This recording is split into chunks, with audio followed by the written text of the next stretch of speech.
छोटे से शहर गोरखपुर की तंग गलियों में हर सुबह सूरज की पहली किरणों के साथ दो आवाजें गूंजती थीं। टमाटर ले लो, आलू ले लो।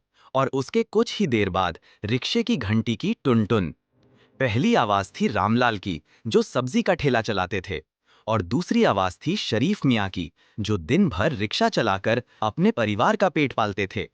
रामलाल का 16 साल का बेटा आरव और शरीफ मियाँ का 17 साल का बेटा साहिल दोनों ही एक ही सरकारी स्कूल में पढ़ते थे।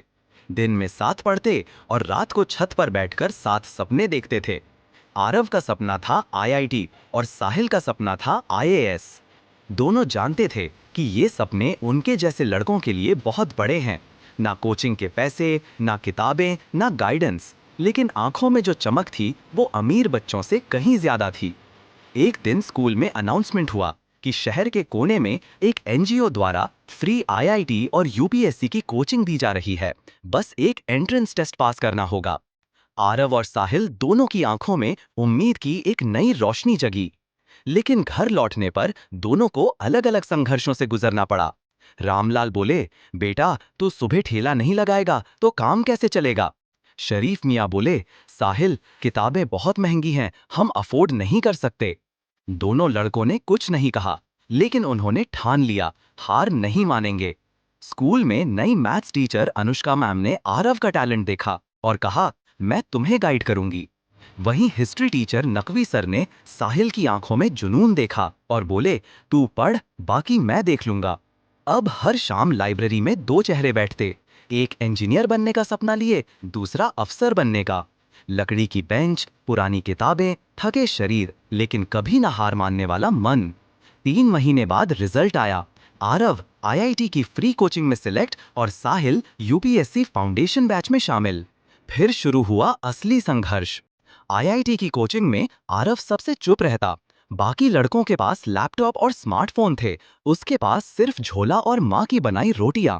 साहिल हर रात रिक्शे में बैठकर मोबाइल की रोशनी में एनसीईआरटी के नोट्स पढ़ता।